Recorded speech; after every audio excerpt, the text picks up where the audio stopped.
provisions of this bill which require disclosure of expenditures and contributions. So NRA sends a postcard out giving you an A rating, or let's say Ashley has a scorecard.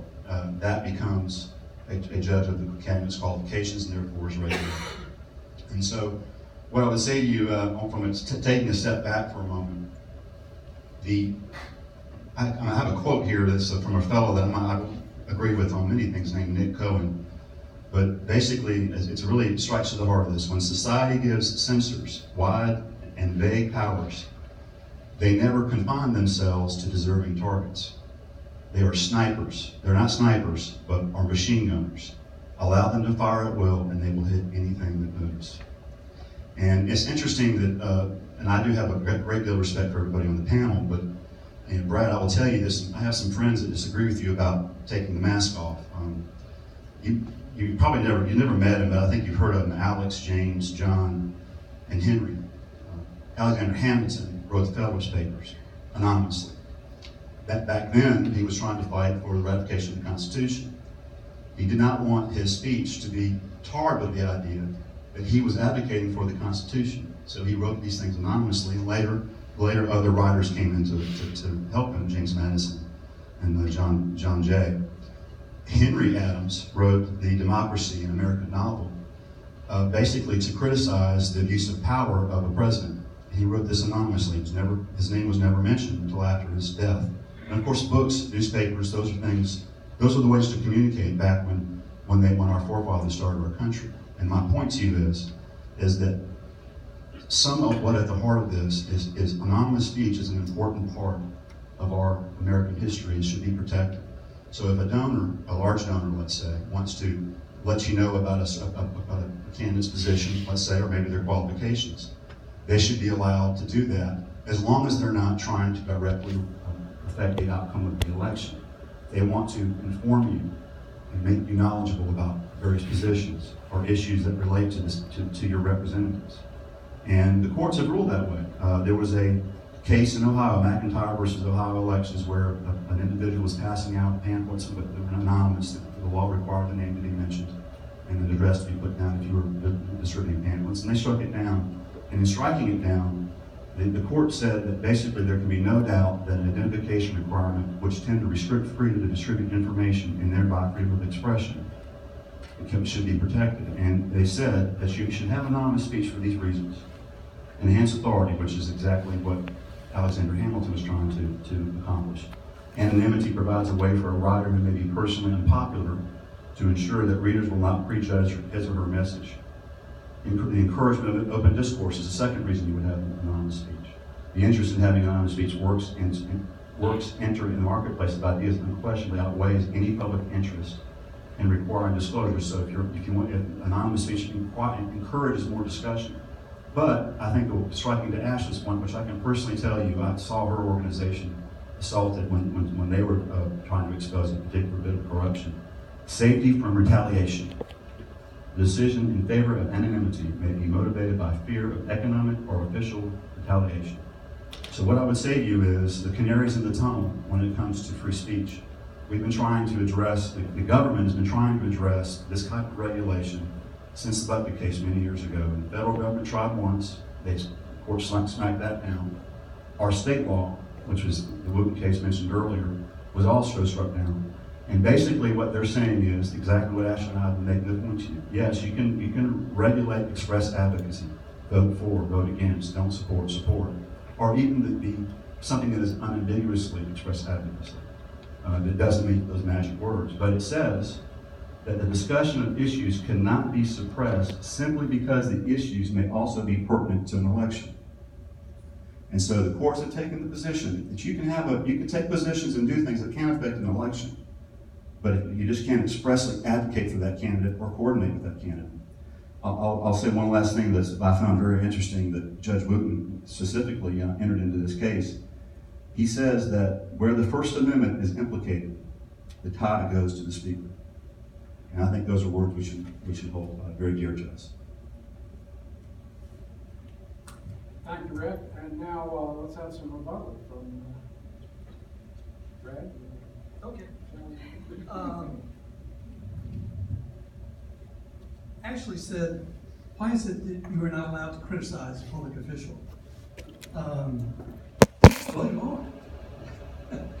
Nobody stopped you. And Rick referred to censors. I was thinking about censorship. Go ahead and say whatever you like. But if you're raising money in order to do that, then you disclose where the money comes from. Rick also mentioned the Federalist Papers. Hamilton wrote under the pseudonym Publius, which was a reference to Publius Valerius, one of the founders of the Roman Republic. And he did that for a couple reasons. One, people in that generation were just obsessed with the classics. You know, if you could invoke Roman or Greek culture as a foundation for your position, then you know it had a lot more respectability. They also did it because this was the generation that risked their lives to get us the freedoms that we have today. It was a fairly recent thing that you could hang for taking the wrong position. The Constitution, I don't know whether the Bill of Rights had even been drafted, and much less adopted. I know it hadn't been adopted because they were arguing for the Constitution, but I don't even know if they had added the Bill of Rights as a sweetener to try to get an application of the Constitution at the time that he was writing. But it was a dicey thing back then. It isn't today. You know, we've got 200 years of if not legally, and we do have it legally, but culturally, we are a society that upholds, defends, admires political speech, and no one would want to silence somebody else's brother might. I think it would be really un-American to do so. Anyway, those are just a few points in response. Okay, I'll be brief here.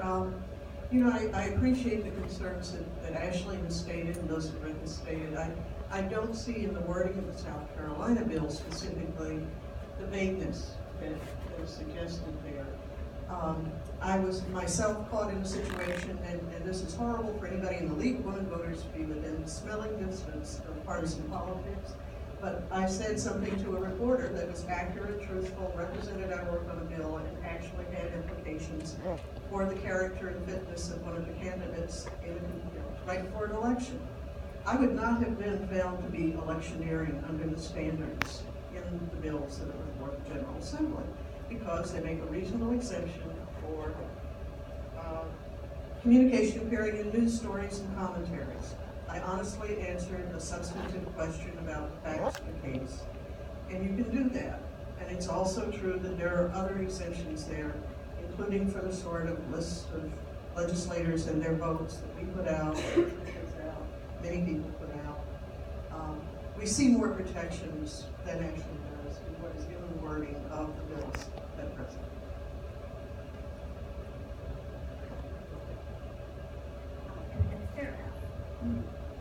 Fair enough, and I know that you do, and I think that's certainly something to discuss, is what does the legislation say? How can it be interpreted? How might it not be?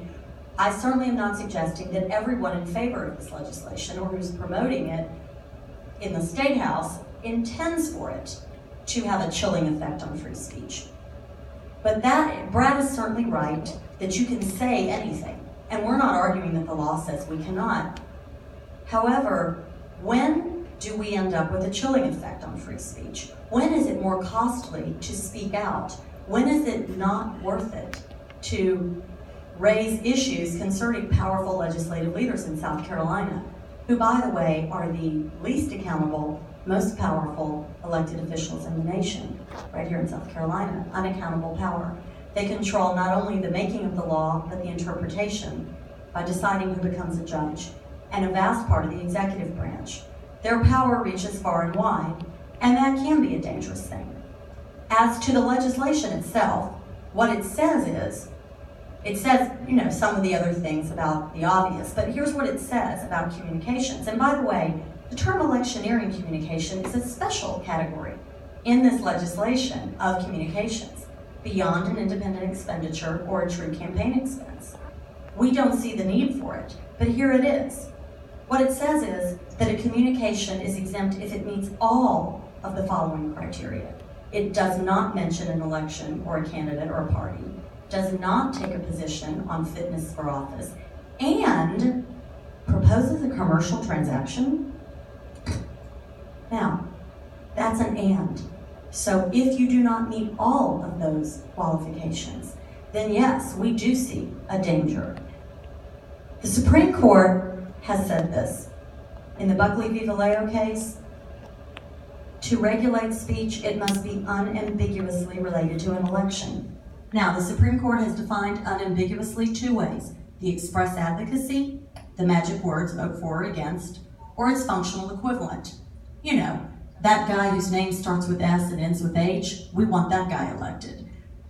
In that arena, those are the only two examples that the Supreme Court has affirmatively said. And here's the third thing. The communication must present the threat of quid pro quo corruption. If it does not meet those tests, it cannot be regulated. So, criticizing public officials, where do you draw the line? And I would say this to Brad, where do you draw the line on who can criticize without government regulation? Our donors support the Policy Council because of the work we do. We do not electioneer, and as a 501c3, we can't. So why would we even be at risk here? I would tell you it's because in South Carolina, lawmakers do want to have the effect of chilling free speech. We've seen multiple examples of them trying to do exactly that. So this is not simply theoretical. We know that's what they're trying to do. And yes, and Ashley, in terms of, I bought a copy of the bill, and I have the language highlighted that I mentioned to you that really essentially forces you to be an electioneering entity. And we're not talking about just organizations, we're talking about individuals too. If you do these things, within a certain period of time before an election, so it essentially forces you to become somebody who is electioneering merely by how close it is to the election. So what I would say to Brad is, give me liberty or give me death may not be the phrase that's appropriate for today, but certainly your ability to pay for your family, your ability to put food on the table, those are things that are threatened every day in the state. And I'm gonna tell you, one of the interesting, I'll give you two vignettes just to tell you how tough it is in some places. Local governments probably have a bigger danger of, because I don't think they're set up to handle the regulatory authorities they have. Just to give you one example, I've been working on a bill to try to limit business license fees that are charged by cities. Well, I got a call from the mayor saying that she was going to send the cops over to audit my books in an hour, and I let her know that I'd have my attorney ready to meet her. And so that's a situation where they use their power inappropriately. And striking too, there was a county councilman many years ago that did a mailing in an election. It was a particular councilman didn't like it, and so they filed a complaint with the solicitor's office, and he had an investigation. He died prior to it ever becoming adjudicated, but merely because he forgot to put his name on the mailing, he was under a SLED investigation. So the idea that somehow America is a safe place for anybody who wants to say anything they want to, it's not. It's just a human endeavor. You're going to use your powers and abilities to lash out at those that criticize you. And while you may not get hung for it, you can certainly be taken to the cleaners for it. All right, back to Lynn. Back to Lynn. All right. Okay. Well, first, back to our South Carolina bills. The criteria you mentioned, actually, those three elements are part of one of 5 sets of criteria that are exemptions. So it's much broader. There are many more things that are not considered electioneering than those commercial transactions that are mentioned there. But since this is my closing thing here, I will just say, well, this isn't my closing statement, it's my rebuttal, but also the quid pro quo standard is interpreted somewhat differently in the West Virginia 4th Circuit interpretation of the quid pro quo. They note that that does not apply to electioneering. It's the other of the three, which includes the public's right to know, the ever important citizens' right to have information about the source of the efforts to influence them. And again, with these exemptions that are in the bill, with any reasonable care, you can avoid disclosure in any case by simply not trying to influence the outcome of an election. I'm not directly rebutting here. I just want to make the point that I was asked to be here because 9 times out of 10 I disagree with the policy council. That's why I was approached, and I did. But there are things that we agree on, and that I greatly respect the policy council for standing up for. And one of the main things is I see it as a stalwart champion of transparency.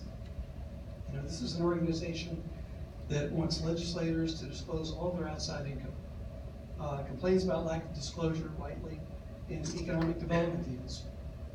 They sided with Governor Haley when she was Representative Haley in pushing for mandatory roll call voting. She sided with us, actually. Well, I could say she sided with us, but although I don't think we went quite as far as she did. So, you know, it seemed inconsistent to me for the council to take the position that it should not have to disclose its sources of income that finance it and make it possible to be an advocacy organization.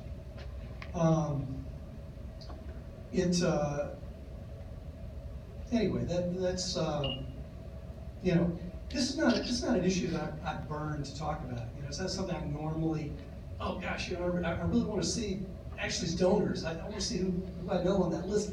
Stuff like that is not something I normally go around thinking about and wanting to know about. But when somebody says they don't want to disclose it, I get interested. And so that brings me here.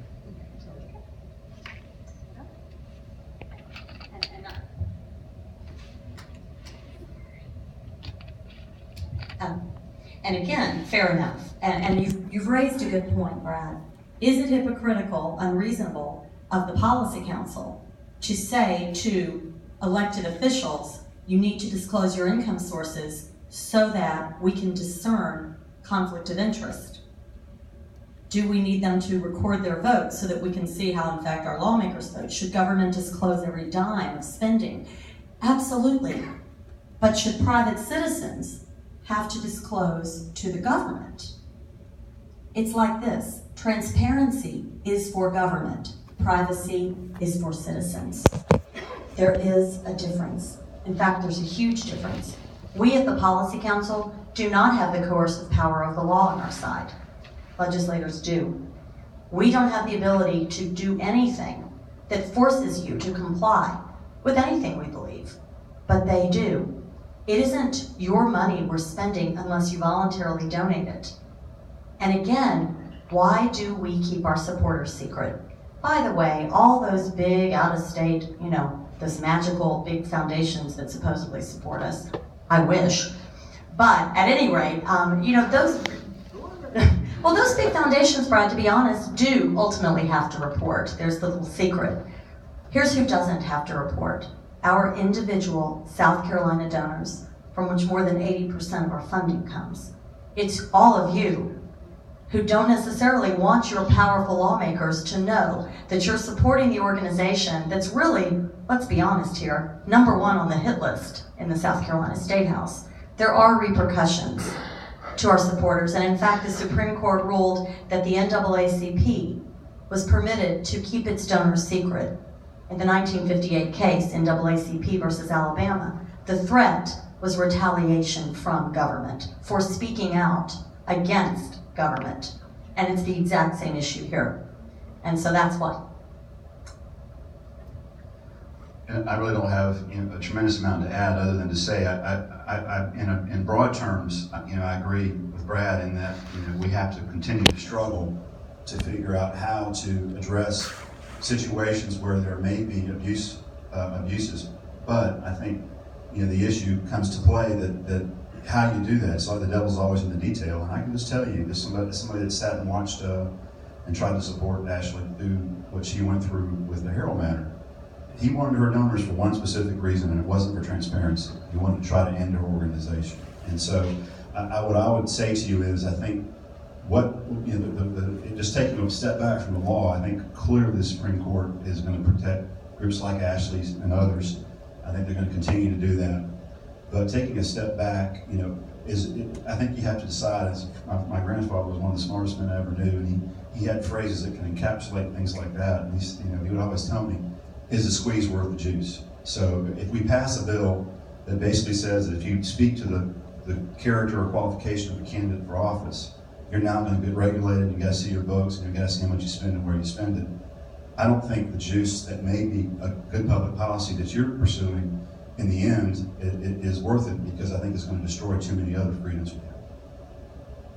All right, thank you. It's time now for the closing arguments. Each side will have 3 minutes. Lynn, you're up. Okay, thank you. I will do my closing arguments. Disclosure, as I see it and as the league sees it, is not something we owe to public officials. We don't owe it to a legislator or to a court. We owe it to our fellow citizens when that information is pertinent. And as the federal courts have defined things, and as those South Carolina bills are written, we're talking about individuals and organizations that are donating so heavily that they in fact have the potential to influence who is elected, and as a consequence, public policy. And even as conservative a legislature as Senator Tom Davis has said on the floor of the South Carolina Senate, we need to know that. Now, what the bills before the state right now call for, if you don't have large donors, you don't have anything to disclose, really. We're talking about disclosures, people who disclose 10,000 in the reporting period, and who give you 10,000 in the reporting period, or your 5 largest donors. We're not talking about a sweeping list of hundreds of South Carolinians. But in any case, in the long run, I see this as something owed to citizens who have to make decisions, who have to understand the messages they're given. And we all know the old saying, consider the source. Well, the source matters. I don't doubt that sometimes people will take exception and it can get ugly. I believe that. I know Ashley had a terrifically hard time. Yeah, lots of fun. I'm not here to deny any of that, but I'm here to say that in the long run, I believe the interest of the citizens in having the information makes it worthwhile for us to thread that needle, look at appropriate rules for doing it, reasonable solutions, so that we do have the information we need. All right. Ashley mentions the Herald ordeal. That is another one of those things that I greatly admire the Policy Council for doing and sticking to, and standing up for clean government, and brought down the most powerful person in the state. I wrote a little essay that was published by the Brookings Institution on their blog last week, and I say that like, well, he writes for the Brookings Institution all the time. No, I did it once. And what I wrote about is the diminishing capacity of news gathering organizations, particularly mid-sized newspapers in South Carolina and across the country. They still do some good work. The Charleston paper just won the Pulitzer. But as I pointed out the same day that it was announced that Charleston had won the Pulitzer, the gold medal for public service, it was announced that same afternoon in the newsroom of the state newspaper that there would be further staff reductions. There were 150 to 160, something like that, people in the newsroom in the late 80s when we closed the Columbia Record and folded the two papers together.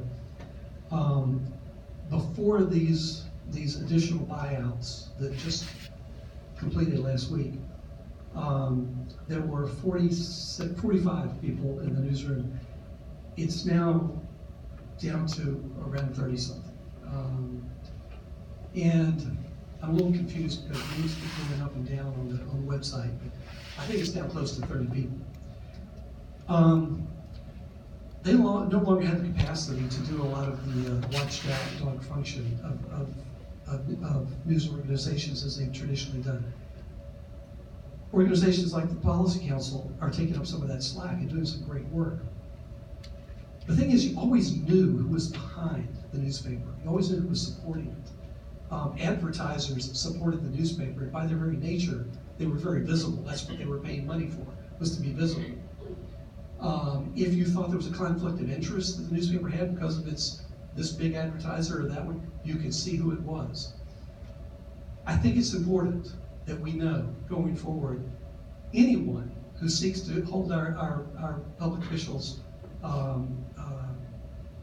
accountable and stand up for clean government, we need to know who they are. We need to know where they're coming from. And that's where I am on this. Thank you. Ashley.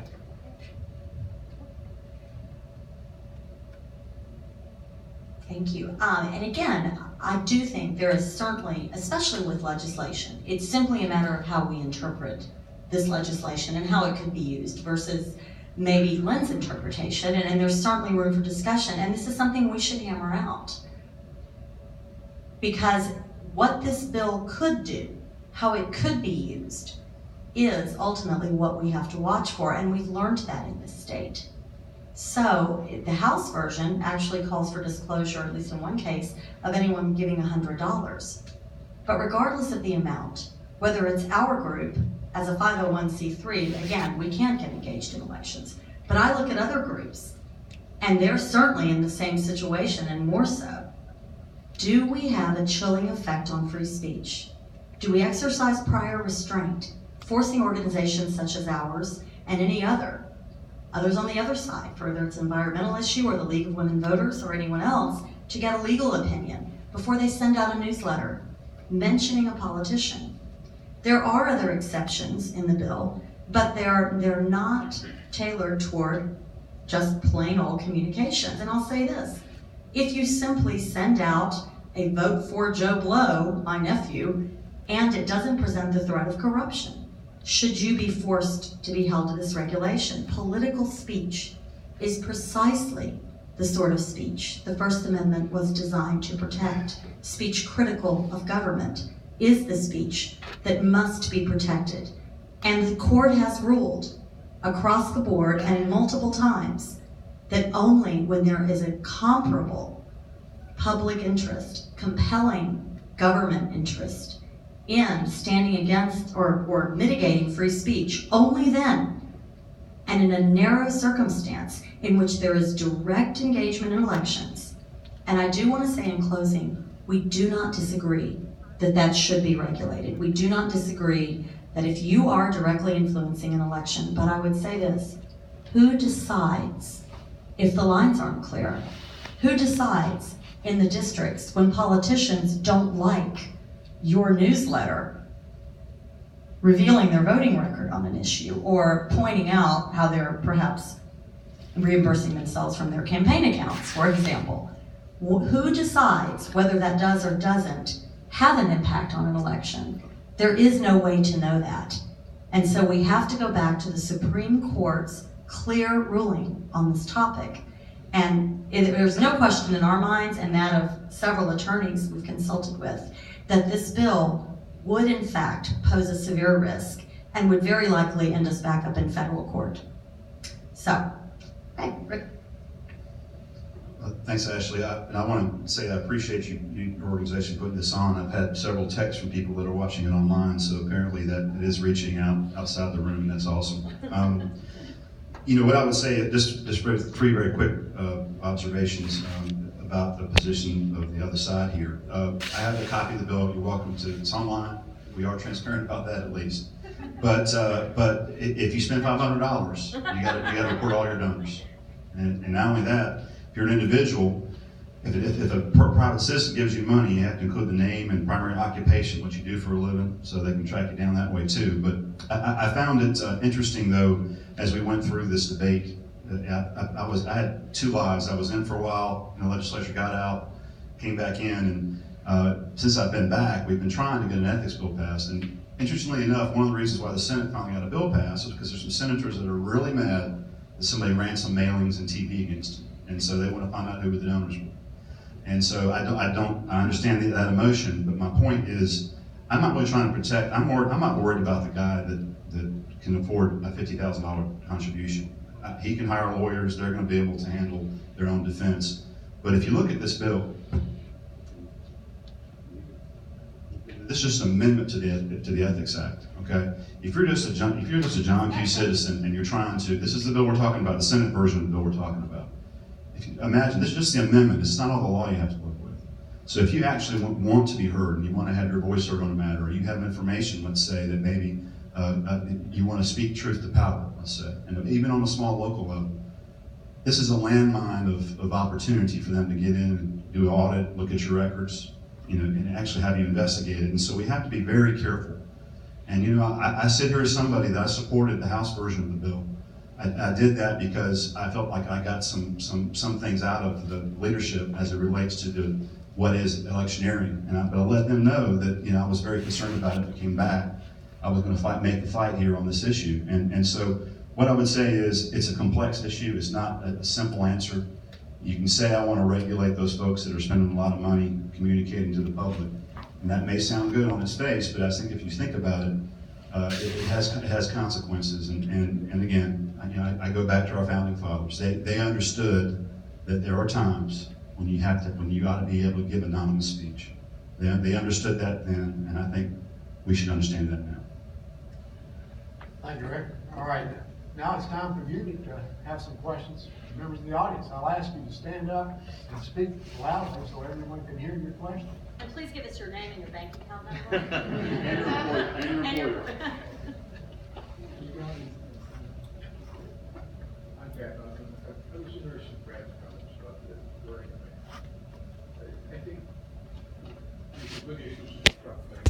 I think the bigger issue is the quality of the news that we get. I'm not worried about the guy that's putting up $50,000 or $100,000 to get his point across. I'm worried about what comes out of the state newspaper, the Charleston newspaper. I've attended meetings, and I hear what goes on, and I want that information to get to my neighbor, and I pick up the state newspaper, and the guy that was there has an agenda completely different from what went on at that meeting. And that's my fear. We live in an information age. We're getting hit from all sides with information, and we need to put a trust in what we get. And quite frankly, our current media system doesn't earn my trust. I know when I pick up the state newspapers, if I read the editorial page, fine, you're going to have a slant and right. I expect the state newspapers to support the Republican candidate before we come out. And I expect those, but the little guy out there that's reporting the meeting that's getting the information to me that's important, I should be able to trust him. And that trust him. Well, I don't find that. And what I will see frequently is poorly reported news or issues or things that I certainly would not look. I don't,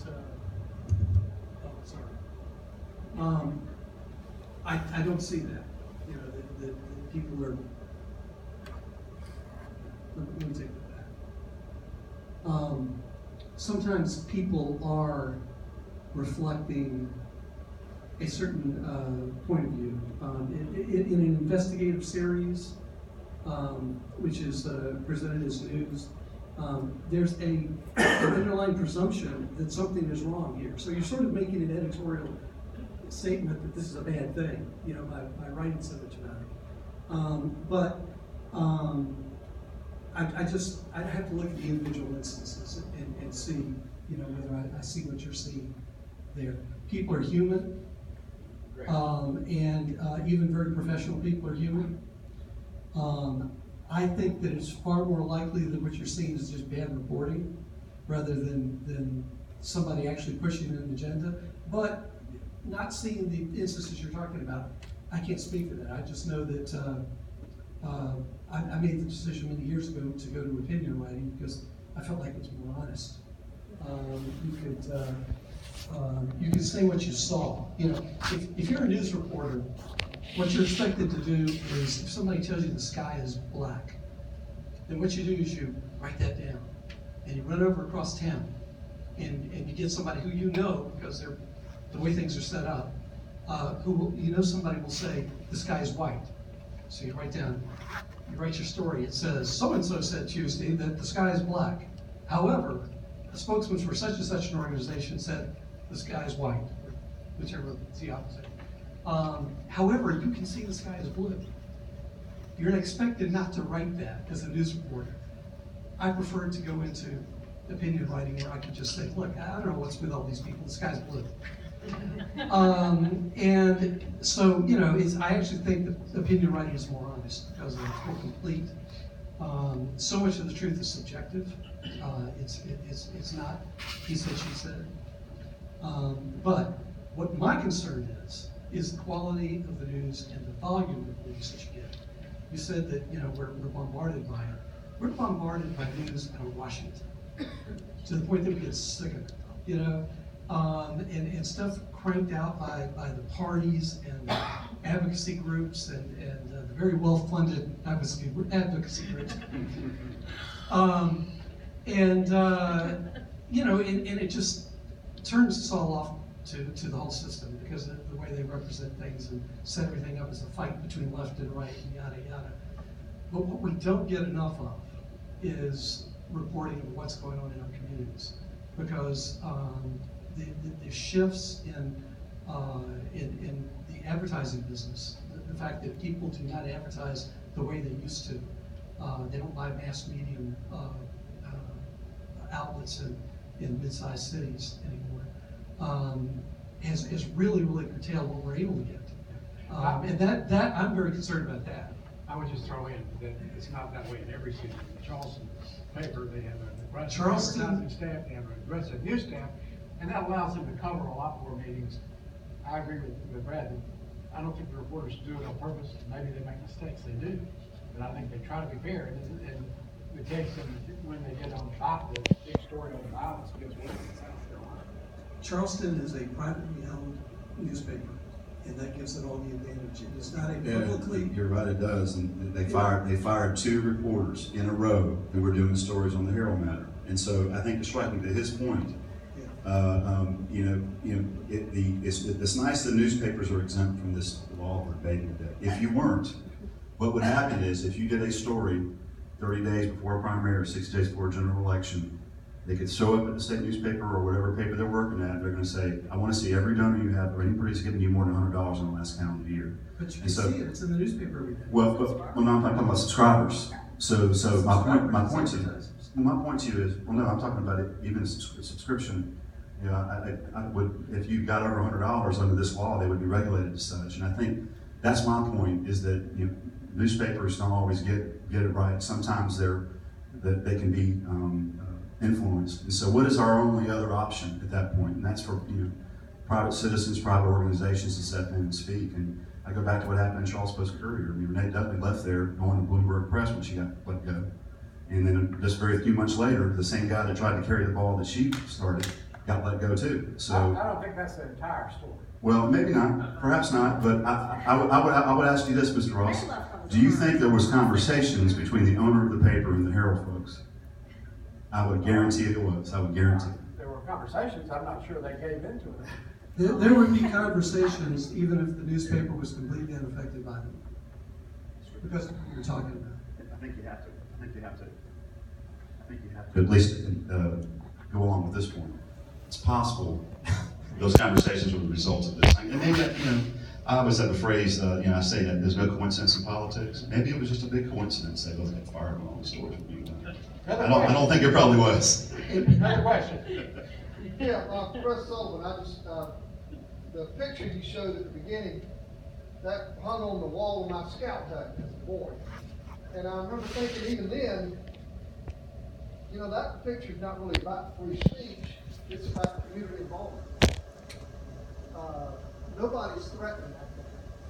And free speech was made specifically for people who are going to be in trouble for what they say.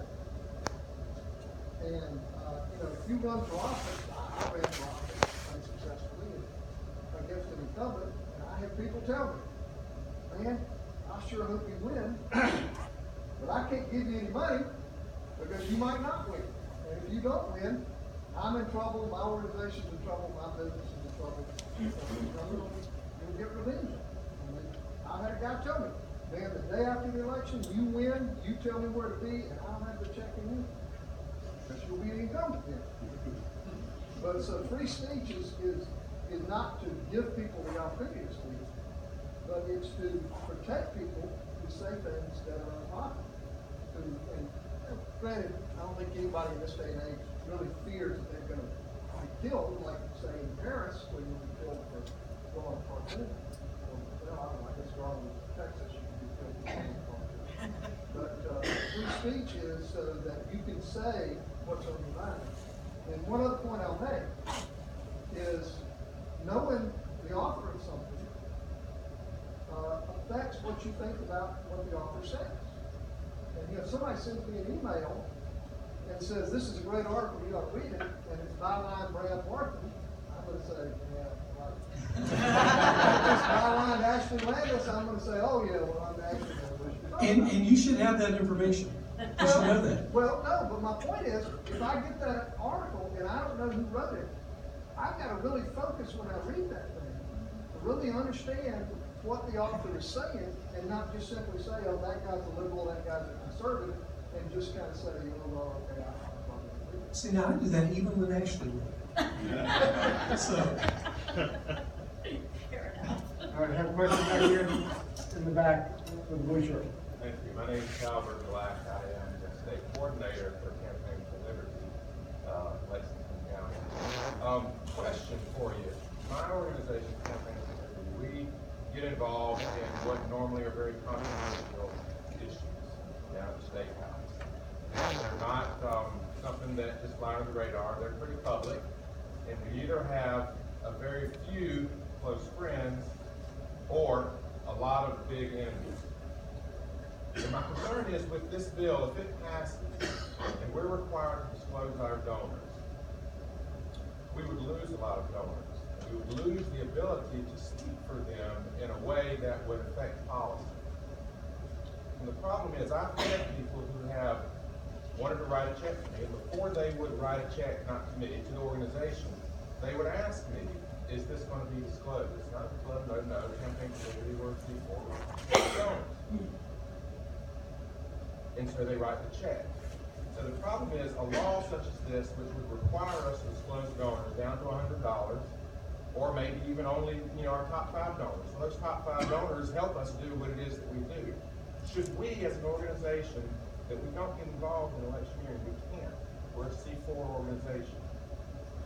This law, as written, would require, if we send out a communication 60 days before general, 30 days before primary, that speaks to the fitness for office of Representative Quinn. If he were to vote against us, if we send out a scorecard that says he voted against us, then that would be judging his fitness for office.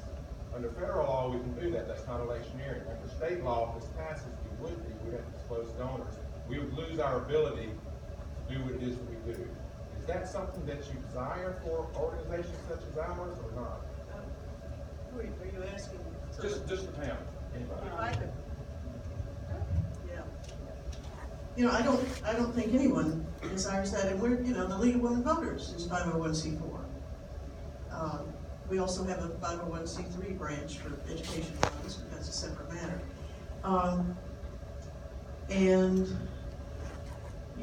One thing that's happening here is there are a lot of versions of these bills. It's been 3 years, there are a lot of versions around. The versions the League supports do have high standards for what would require, what donors would be disclosable. Now, we believe in the context of 3722 in its latest Senate version as it was cannibalized to produce 3189 in its Senate Judiciary version, which after all is a modification ultimately of S1. We believe that a lot of safeguards have been built in. If we didn't, we wouldn't support it. And that's what we need to look at. We don't, you know, as I said, I have made comments that were, could be construed right, you know, very soon before an election as bearing on whether somebody's character, whether they were telling the truth or not. And it was a statement of fact in response to a reasonable question from a responsible professional journalist. And under the way that the current version of 3722 or H3189, as it now exists in Senate Judiciary, is written, nobody could have made us disclose our donors. We don't tell our donors their secret anyway. We don't worry about that in the league, but that's another matter. But it wouldn't fall under the electioneering definition. Jump in on that. And actually, true, it wouldn't if it were printed in the newspaper. You're right. I think that's true. Something appears in a news story. But if you took that same idea and wrote it up in a newsletter and sent it out to your members, then it would be a different matter. Under this bill, at least S1, as it's currently H something else that's now been amended to become, yes, you actually would. That would be an electioneering communication, unless it did all three of those things. And in your case, you're saying that you did raise an issue that could have been construed. And I think the question is, who is doing the construing? So you can say something, and it's in the newspaper, and it's fine, but you say the same thing to your members in a newsletter, and it's not. And that's the way that certainly, you know, we have to have attorneys on retainer for obvious reasons. I don't even know how many times they've tried to, send us to the woodshed at the State House. But and Talbert's right. His organization, I mean, Talbert was the guy back in the day after we did the research and started the roll call fight. It was Talbert who almost single-handedly organized the grassroots to fill those hearing rooms. And the League of Women Voters was right there too, because I remember that. But on the other side, Talbert brought out people. Talbert's a volunteer, and he does this on the side. So, you know, I can say that certainly he has been involved in the most controversial issues, and I know you have been involved in quite a few of them as well. So I think we're all in agreement that we don't want to see anyone punished. But I frankly do believe, and looking at it, this bill would do exactly what Talbert believes it would do. That's also our feeling. And again, it comes down to the Supreme Court.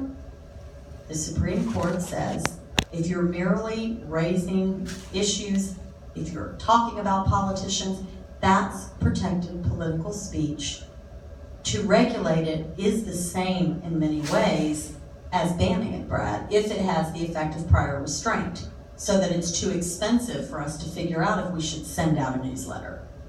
Or knowing that our supporters are going to hear from these powerful politicians. That's really not crying wolf. I think that's a very real thing. So, again, if the legislation stuck to what the court has said can be regulated, and I guess that's the question too, is that sufficient? Is it enough to say, if you are engaged in expressly advocating for a candidate or against, or functional equivalent, or if you're a group that makes an independent expenditure, if any of those things, then yes, you have to disclose. But if not, then you don't. Is that not a reasonable line to be drawn, like Talbert's saying? It's just something to think about. We have a question on that. Yes. Fred Hogan from I'll probably address this to Rick since it has to do with registration. I'm a little fuzzy on the 30 and 60 day thing. Why is it okay on day 61 and 31? It's not election year. And 30 and 60 roll around and all of a sudden you're in trouble. Thank you for your question. What I would say to you is that it's their inartful attempt to get under regulation the very thing we're talking about. In other words, they if you do any kind of effort where a candidate's name is mentioned or elected official's name is mentioned, that's kind of their, I don't want to say it's arbitrary, but it's pretty darn close, way of trying to all communications that may mention or speak to the character or qualifications of a person underneath the regulation of the law. So they knew they couldn't do it year round. This is their attempt to meet the standard of the court, which says basically that if it's unambiguously electioneering, then it's regulated. That's their way of trying to say it's unambiguous if it's 30 days before a primary and 60 days before an election. I never, to be honest with you, when it came up, I never really understood why it was 30 days for a primary and 60 days before a general election. But, you know, it's an arbitrary way to get this speech regulated, in my opinion. And having said this, I do think the Senate version, I hate to say this, they do have some protections, I agree, that are better than the House version. But when it gets right down to it, if you spend $500 or more and you speak to the qualifications, character of a person who's on the ballot, you are regulated under the Senate bill too, and you would have to report your voters. So. I'll just quickly add, the way we read it, you merely have to refer to a candidate. I'm not even sure you have to speak to their character. If you don't meet all the other standards. So it could be even favorable.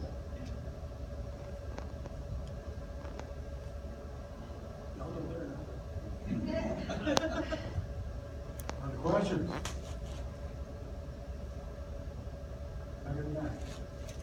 Kim Murphy, I first want to make a comment. For you to go to this effort, there must be an issue. And I commend you for going to this effort. You've done a great job of trying to protect the citizens. And you seem, Ms. Teague and Ms. Landis, to have a different perspective on how you interpret the bill. And that's troubling to me. If it's up for interpretation, that means it's a lawsuit. And that's wrong for the little person. And I'm involved in something like that myself right now. So I'd rather err on the side of getting it right first. And if that means buying more time, fine. But let's get it right first. And good laws are good laws. A bad law, or one that it could be interpreted as a bad law, or is interpreted as a bad law right now, it's likely going to be a bad law. Maybe possibly to you as an organization, or you as an individual, or other people as an individual, not just dollar-wise if they want to fight it, but their own reputation as well. Thank you for it. Yeah, I agree that a law should not be unnecessarily vague. Now, they're actually, I have not spoken with the attorneys who drafted this bill, or this version, this amendment, about where they got any particular part of it. But if you read a lot of the federal rulings that have been made, and especially in the case of the Senate version here, if you especially look at the West Virginia case, CFI v. West Virginia, you find a lot of discussion there of issues of vagueness and broadness in language that is identical to or very similar to this here. And so what I'm saying here is the federal courts have already shared your concern that the wording not be something that a reasonable person, the old legal standard of a reasonable person would have trouble knowing what was meant. One thing that happens with any bill that becomes a law of this kind would be that in theory, certainly the Ethics Commission provides guidance and will answer questions. You don't have to hire a lawyer. They will give you an opinion. Now, if you don't like that opinion, you want to fight it, then you can hire a lawyer. But, the state does some of that for you. It would be much nicer to me if, of course, all of the state legislative and executive ethics cases went through the Ethics Commission, so we could have a consistent law and consistent interpretation there. But, the state does provide some clarity. They will respond, they will give opinions, and, the federal courts have looked at trying to make this not vague, not ambiguous. I want to note that I just made a donation, cough drop to the library. I want to be completely transparent about this. Yes, sir. Do you think this law encourages people to step up and run for office or protect the incumbent? You're asking me? I'm asking, I'd like everyone. Oh, well, I'll give you the short answer. I think that it will, in fact, protect everybody. This law does not go one way or the other, and it affects ballot initiatives as well as elections in which one candidate is running against another. If you had a very conservative candidate running against a person in a primary that you thought was too moderate, and you discovered that suddenly, that somehow they had suddenly got millions of dollars for TV ads, and were swamping, your preferred challenger or your preferred, it's not just for protection of the incumbent, and it is for things like answering the question, who's trying to get us to back this tax initiative?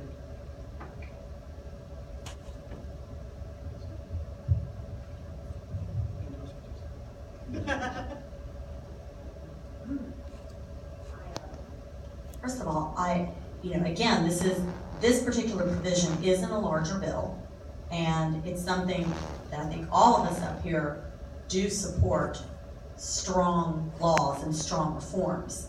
The difference is whether this particular piece of it, I'll say this, there is going to be some kind of legislation to define some of this electioneering stuff, because the federal court did throw out our prior definitions, and I'd point out that the earlier definition was not as broad as this one, and the federal Judge Wooten threw that out as unconstitutional. So the legislature is highly motivated to pass something, because right now there is no regulation of even the political action committees, and we've certainly seen the other side of that, which is some of these leadership PACs hide a great deal of information, and politicians doing. I would say this to the matter of getting an opinion from the ethics committee. I just kind of throw out how that went for one citizen who asked the Senate ethics committee chairman for an opinion about some questions he had about another senator's expenditures, and the reply, he accidentally CC'd, or deliberately, not knowing better, CC'd our research director, and was then subsequently threatened with criminal prosecution for violating a Senate rule. And so, I'm just saying, that our I'd like to clarify, I did not recommend, I do not recommend that a Senate or House Ethics Committee do any of the initial investigation. Right. I'm talking about the Independent Ethics Commission. Right, but even asking for I guess I'm saying you ask for an opinion, you never know what you're going to get from some of those guys. But no, I know exactly what you're saying. And certainly there should be one source. I'm not sure the State Ethics Commission is much better, but in some cases, certainly they interpret things differently. And, but coming down to whether citizens will be encouraged to run, I'm back to the House Ethics Committee going after people who challenged them in 2012. And suddenly their fines are up to $10,000. Even the state commission going after a candidate for charging lunch for a volunteer, but suddenly skipping over some of the other things that have gone on with incumbents. This sort of thing happens all the time. So I'm not sure that I would say challenging an incumbent will be any easier, but that's less our concern or our ability to be concerned than to say, is it across the board designed to punish? And I believe it is. I believe it is because I saw House members propose rules to force us to disclose our donors for merely testifying before a House committee. And that almost made it onto the House floor. The Ethics Act contains a provision, if you file a complaint, you are bound to a code of silence. It's a crime to speak of a complaint you filed. Only the grand jury system imposes that kind of secrecy on the front end. Most of this is about protecting them. And I do believe that that's the purpose of this law, and I think it's fair to interpret that differently. It is a difference of opinion between Lynn and me, and I know that Lynn supports good government. I do know that, and I stand by her desire to do that as well. But whether this bill is more dangerous, we've not only reviewed it, but our attorneys who do this for a living up in DC absolutely agree that it's dangerous, and I know others have reviewed it as well. So just kind of have to pick your poison there.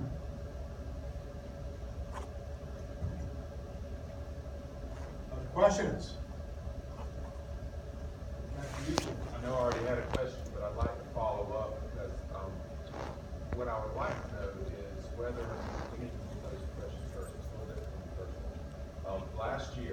a specific instance, we can address specifics. Last year, the National Association of Journalists was sponsoring or supporting a bill in the South Carolina Senate called the Constitutional Care. It's a program bill. Details don't really matter to the question.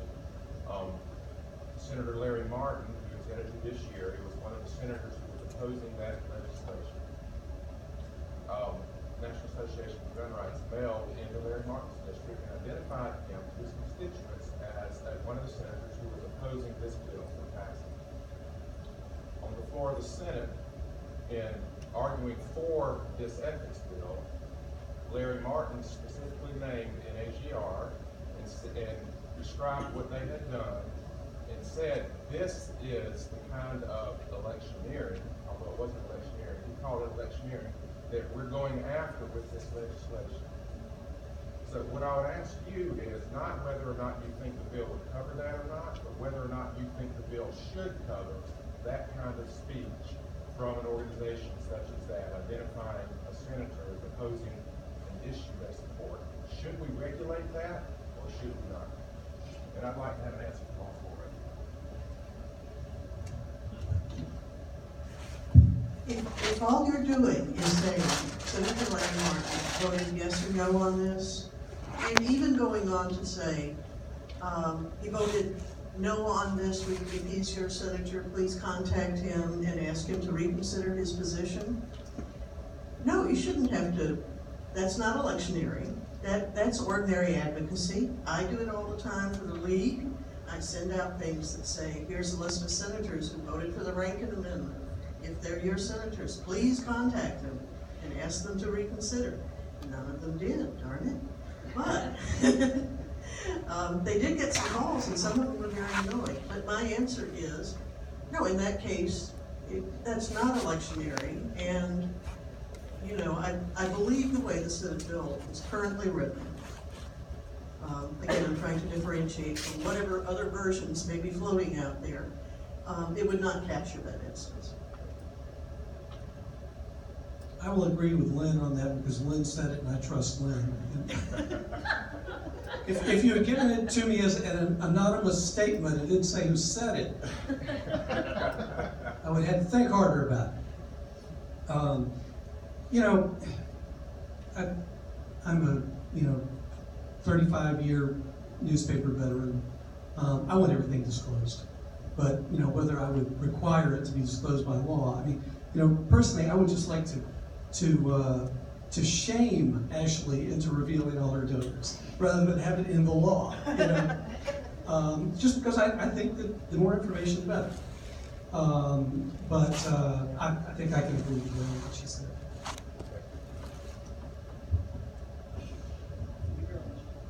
Do you really need me to answer this question? The answer is For the record, Ms. Lynn. absolutely no. That is issue advocacy. It is protected. The Supreme Court has ruled that that is protected. They cannot regulate it. Not only they cannot, and they should not. I agree with Ashley on that point, and what I would say to you is, you know, I agree with Ashley that if this law is used to try and stop that kind of communication, the Supreme Court will eventually reverse it. What I would say to you is it's the law until they do so. And so that's that period of time is, I always hear a lot of folks always say, well, the courts will take care of that if they try to do that to you, but they can only do that after 4 or 5, 6 years, particularly if you're going to the United States Supreme Court. But what I would say to you also is on the Senate law, if 30 days before an election, if you refer to a candidate for elective office, you have to report. But additionally, let's say, Calvin, on that mailing, you said that Larry Martin has never been a gun rights supporter. You know, I believe that, you know, somebody that was wanting to go after you would say that you were speaking to his qualifications when you made that comment. And so those are the kind of things I think that we have to be concerned about. The devil's always in the detail.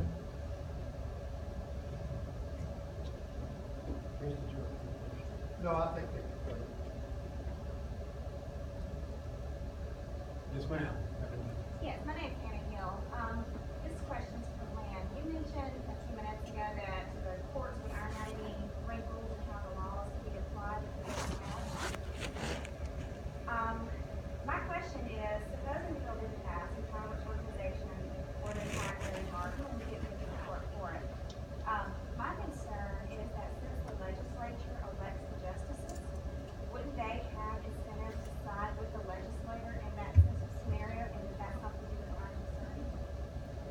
first of all, I don't think I said, well, the courts will work it out. What I have said is the courts have already commented at great length on these issues.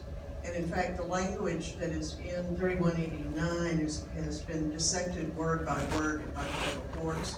And it says, a communication made which incidental to advocacy for or against a specific piece of legislation, ordinance, or local initiative pending before the General Assembly or governing body of a political subdivision urges the audience to communicate with a member or members of the General Assembly or the governing body of a political subdivision concerning that piece of legislation, ordinance, or local initiative is exempt from electioneering.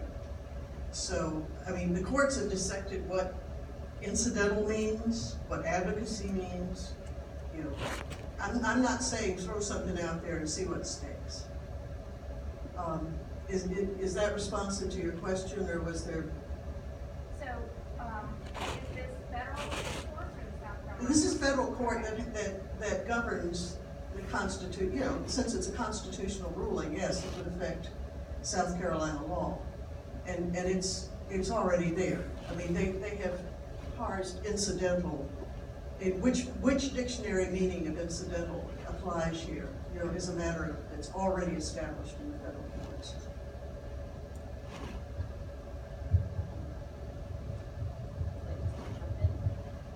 The way I read that, yes, if it is specifically for or against, but if it's not, if it's merely raising an issue about politicians' behavior or activities that's separate and apart, I mean, the way I read this, Lynn, it's covering lobbying, that they're protecting lobbying. Now, again, there's definitely some interpretation there, but that's the way we interpret that. That it's not, you know, if you're advocating for a piece of legislation, that's okay. But if you're merely commenting on the policy, it might not be. So that's, you know, again, kind of a slightly different interpretation. But yes, it would definitely be a federal court thing. You're right that South Carolina judges are chosen by lawmakers, but at least in the case of this kind of thing, we'd end up in federal court.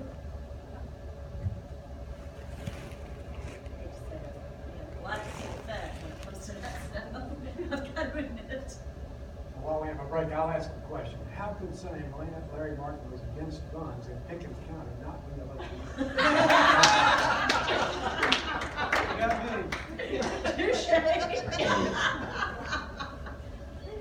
Also, the only kinds of ads I've ever seen that said, contact so-and-so and tell him you've had enough of his nonsense, is pretty much always within the context of an election. Well, yeah, that kind of wording, but the dismally, you know, the League of Women Voters has a wonderful reputation for being really boring. And we tend to put out things that say, contact your senator and tell them to reconsider their position on H 3189. I mean, you know, we do that. It's just that bland.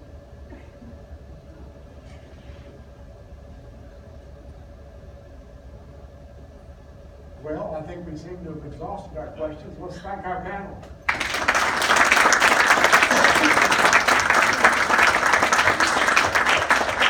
I'd like to thank all of you as well.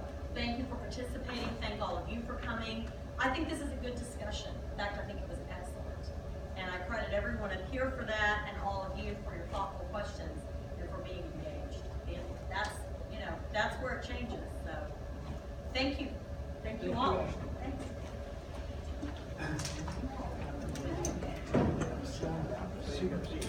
Yeah, sure did.